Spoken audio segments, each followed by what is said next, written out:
ခဲ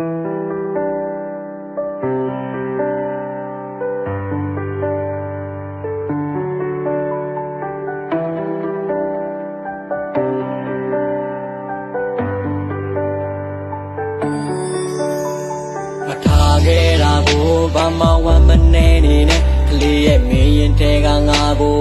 နာကြည့်လိုက်ပါဘဝကချမ်းနဲ့မင်းရဲ့ဘွားနူနူလေးကြမ်းတမ်းတဲ့ကိုရဲ့ဘွားကီလမ်းမှာမင်းကိုမလျှောက်ခိုင်းရဲ့ဒီနေ့တော့မင်းနာလဲမှာချိန်တော့မင်းဒီမှာပါငါရင်ဘက်ကိုခွဲပြီးတဲကိုမင်းစီပုံပေးခဲ့တာဟိုတိတ်တို့လဲတရားတိုင်းမငိုနဲ့ကလေးရဲ့မင်းဘဝအတွက်ကောင်းတဲ့ထဲပြီးမင်းစဉ်းစားပါကွာ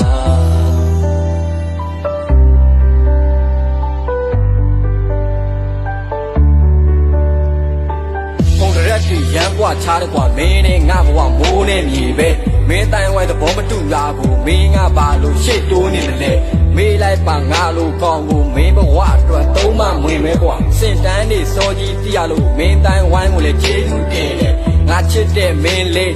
နုံတဲ့မကြဘူးထားရခဲ့မယ်အဲ့ဒါကိုရက်ဆက်တယ်လို့မင်းလေးလည်းမြင်နိုင်ပါတယ်ကျွမြင်နိုင်တဲ့နာကတစ်ခုအတွက်မင်းငါကိုမရွေးချင်နဲ့ရှေ့လျှောက်မင်းဘဝလှပအောင်မင်းကိုယ်တိုင်ပဲဖန်တီးပါဝါချမ်းနဲ့မင်းရဲ့ဘွားနူနူလေးကြမ်းတမ်းတဲ့ကိုရဲ့ဘွားကီလမ်းမှာမင်းကိုမလျှောက်ခိုင်းရအနေတော့မင်းဒီလာမှာချိန်တော့မင်းဒီမှာပါငါရင်ဘက်ကိုခွဲပြီးတဲကိုမင်းစီပုံပေးခဲ့တာငါတို့နဲ့ငိုမနေနဲ့နည်းနည်းကြီးဒီမျောဖို့ကောင်းတယ်ချစ်ဆိုတဲ့စကားကိုနဲ့ကဝမ်ကူတီထောင်မဖြစ်နိုင်ဘူးတို့ကြောင့်မင်းရှောင်းမဲ့ဘွားကြီးလမ်းမှာငါအတွက်ကိုထဲမတွေးနဲ့တော့တိတ်တေကိုမေးဖြစ်ပြီးတော့မင်းငါကိုထားသွားလိုက်ပါရိုက်ထားတဲ့ဓာတ်ပုံလေးတွေမီးရှို့ပြီးတော့ပြန်ချလိုက်ကွာမင်းလေးကိုထားသွားတဲ့ငါကိုလှောင်ကြီးအားတိုက်လိုက်ပါငါဆိုတာရိုင်းဆိုင်ရောက်ပဲမင်းတိုင်ဝိုင်းမြင်နေကြမှာသူတို့လည်းမြင်နိုင်တာပဲ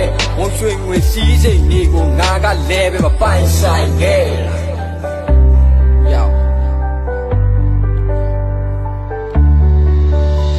ငါထားခဲ့တာကိုဘာမှဝမ်းမနေနေနဲ့ကလေးရဲ့မင်းရင်တဲကငါကိုနာကြည့်လိုက်ပါဘဝကချမ်းနဲ့မင်းရဲ့ဘွားနူနူလေးကြမ်းတမ်းတဲ့ကိုရဲ့ဘွားကီလမ်းမှာမင်းကိုမလျှောက်ခိုင်းရဲ့အနေတော့မင်းနာလဲမှာချိန်တော့မင်းဒီမှာပါငါရင်ဘက်ကိုခွဲပြီးတဲကိုမင်းစီပုံပေးခဲ့တာဟိုတိတ်တို့ကိုလည်းတရားတိုင်းမငိုနဲ့ကလေးရဲ့မေဘဝအတွက်ကောင်းတဲ့ထဲပြီးမင်းစဉ်းစား